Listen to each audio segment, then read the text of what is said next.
Nasunog ang isang limang palapag ng gusali sa Binondo, Maynila na ikinasawi ng 11 individual kabilang ng 2 kawani ng Philippine Coast Guard.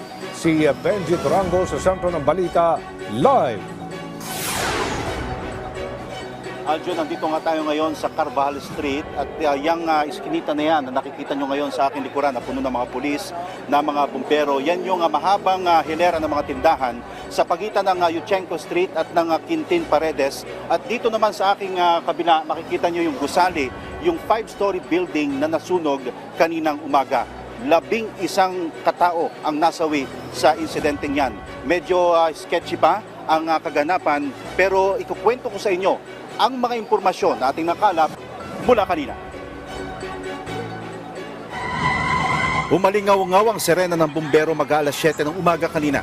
Ang kanilang pakay, ang Pengkong Commercial and Residential Building sa Carvajal Street, Binondo, Manila. 4 na palapagan natutupok ng apoy. Ang masamang balita, 11 katao ang pinangangambahang natrap sa gusali. Ang lalaking ito, may-ari ng karinderya sa unang palapag kung saan sinasabing nagsimula ang apoy.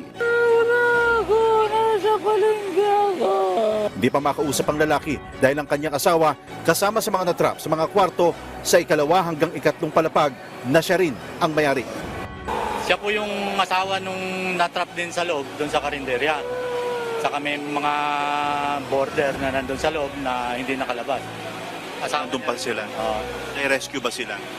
Parang wala ho ata, 11 sila. Na kumpirmado na ng Bureau of Fire, 11. So inaalam pa nung tiga-Arson yung mga pangalan. Based sa information, meron 2 tiga Coast Guard, Philippine Coast Guard, 2. Tapos may 2 empleyado ng Shopper Smart dyan sa may Ungpin. Yung iba, mga border na niya.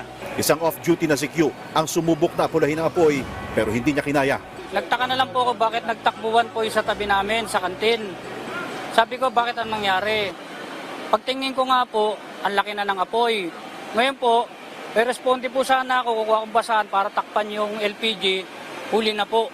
Mutik pa ako abuti ng putok. Sa inisyal na ulat ng Bureau of Fire Protection, 11 kumpirmadong nasawi, kabilang ng 2 Coast Guard personnel, 3 empleyado ng isang grocery at retail store, 1 pang babae at asawa na may-ari ng gusali. Alas 10 ng umaga idiniklarang fire out ang sunog bago nakapasok ang mga arson investigator at SOCO para mag-imbestiga. Bumulaga ang kalunos-lunos na lagay ng mga biktima. Beyond recognition ang kondisyon ng mga nasawi.